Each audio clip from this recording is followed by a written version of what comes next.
Salut à tous, c'est le professeur Titube et aujourd'hui on va goûter un produit artisanal fait à la main, le CC. Alors c'est fait à Jaya dans le 01 vers Bourg-en-Bresse, c'est comme ça qu'on dit Bourg-en-Bresse. J'ai toujours dit Bourg-en-Bresse mais apparemment c'est pas du tout comme ça qu'on dit. Et donc c'est fait à la main, c'est du miel d'apiculteur et du jus de pomme, donc de la production locale, hein. C'est eux qui produisent le jus de pomme et ils se sont associés en apiculteur à 10 km de chez eux, hein. C'est vraiment une production artisanale et locale. Voilà, c'est une fermentation de ces deux produits, de ces deux savoir-faire. Recette ancestrale qui donne le CC. Je n'ai jamais goûté, je ne sais pas du tout. On va goûter et on va voir ce qu'on peut en faire après. Alors pour ceux qui veulent s'en procurer, ils sont sur Amazon, ça c'est cool. Amazon ne sert pas qu'à faire bosser des plateformes, à exploiter des gens sur des plateformes. Amazon sert aussi elle sert de plateforme en fait pour plein de petits vendeurs. Donc c'est pour ça, ceux qui crachent sur Amazon, faut pas oublier qu'il y a beaucoup de petits vendeurs qui se servent d'Amazon comme plateforme de vente. Parce qu'ils peuvent pas avoir de point de vente. Donc voilà, vous pouvez vous procurer ça sur Amazon ou chez eux, à Jaya, dans le 01. Ah putain. Une odeur de cidre un peu. Normal, pomme fermentée, hein. C'est de la pomme fermentée. C'est pas gazeux, hein. Ah, ça sent bon.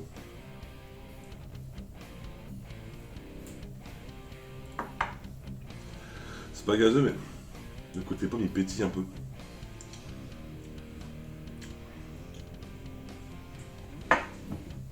C'est grave. C'est une tuerie. Avec quoi je vais faire ça? C'est une tuerie. Ah, il y a des mini bulles quoi, c'est marrant. En fait, c'est un genre de cidre non gazeux, mais avec de la bonne pomme, quoi. Avec de la super bonne pomme, et sucré au miel, mais au bon miel. Ah, c'est super bon. Et c'est assez léger, c'est combien de degrés? 14 degrés, on est quand même sur un produit assez léger. Comme du vin, finalement. Et... on va faire un cocktail tout de suite, là.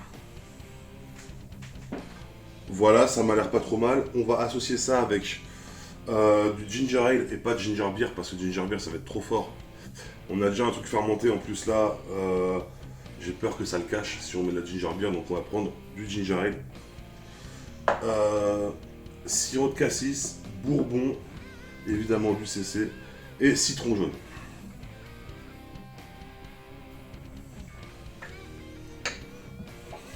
On va commencer par le CC, évidemment ce qu'on veut c'est sublimer le produit, pas le masquer. Donc on en met la dose, on en met 40 ml.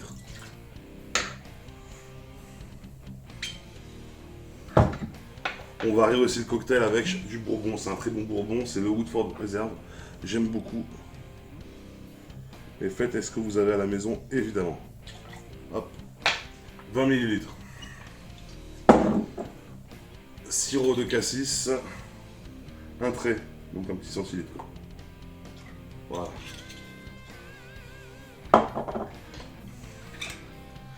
Jus de citron jaune.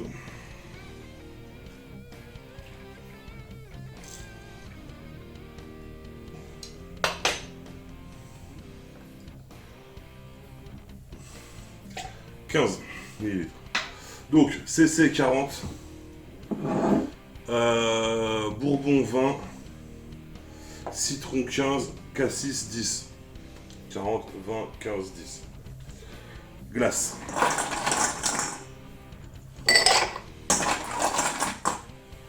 Ouais, maintenant je prends les glaçons avec la passoire.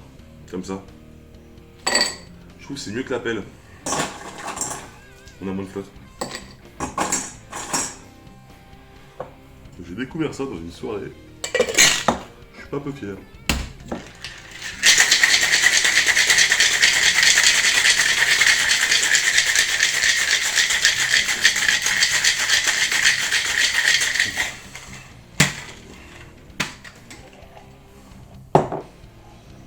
Ah, j'aime bien. J'aime bien. Hop, on va prendre un verre de chip tumbler parce qu'on va en faire un long drink.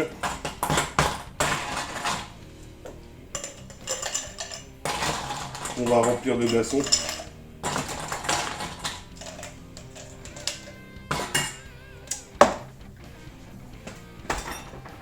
Oh, trop fort. Ouais, c'est pas truqué. Et...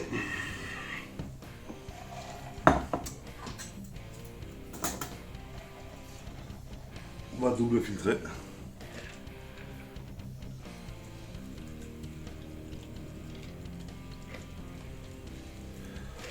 Alors double filtré, pourquoi? La passoire à glaçons, c'est pour les glaçons, pour retenir les gros morceaux.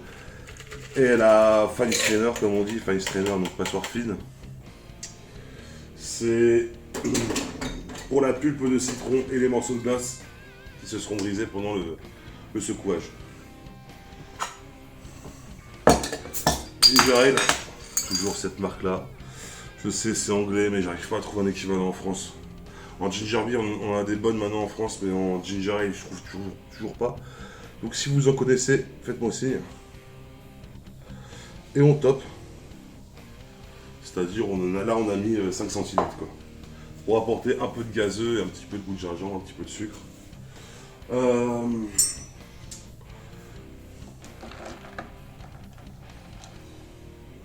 Juste comme ça, parce que sinon on va casser les bulles. Si on se met à s'acharner comme ça, arrêtez de faire ça avec les mojitos une fois que vous avez mis de l'eau gazeuse, c'est stupide. À part couper votre cocktail à la flotte, ça sert à rien vu que vous pétez toutes les bulles. Hop, une paille. Et les copains de Extra Dry, comme d'hab.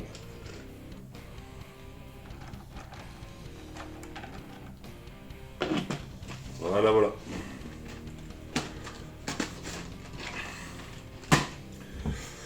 Et je suis assez content de moi.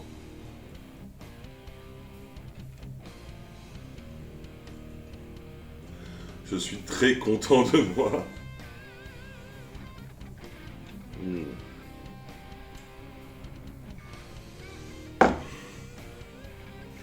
Là on est super bon.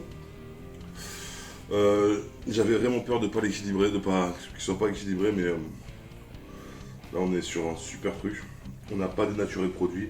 Évidemment, on le sent beaucoup moins que pur. C'est quelque chose qui pur est très bon. Je pense que je vais surtout boire pur parce que c'est super bon. Mais là, ce cocktail là, si j'avais un resto, je le mettrais direct dans ma carte. Vraiment, je vous le dis clairement. Ouais, si j'avais un bar, je le mettrais direct dans la carte. Tout est bien équilibré en fait. Et ce qui est marrant, c'est malgré le fait que ce soit un long drink, un cocktail allongé, on a encore la finale de quand on le buvait pur quoi. C'est ce produit là qui ressort à la fin. On a encore la pomme et le miel à la fin. On se rappelle surtout d'eux, et un peu le cassis. Mais c'est incroyable. Le whisky, la petite dose qu'on a mis, c'était vraiment pour rehausser le truc. Heureusement qu'il est là parce que on le sent très peu, mais on le sent au minimum. Mais... sans lui, on aurait bu de la flotte, enfin du jus quoi. Donc voilà. Il y a ce bourbon qui nous rappelle qu'on boit quand même quelque chose d'alcoolisé. Qui se marie exceptionnellement bien. De toute façon, pomme et miel, je savais qu'en allant vers un whisky, voilà, ça allait matcher, ginger ale, enfin voilà. J'ai rien révolutionné en soi, mais le cocktail est incroyable. En attendant, n'oubliez pas que l'abus d'alcool est dangereux pour la santé, consommez-le avec modération. Si vous avez kiffé la vidéo, mettez un pouce vers le haut. Ceux qui ne sont pas abonnés, abonnez-vous. À dimanche pour une nouvelle vidéo.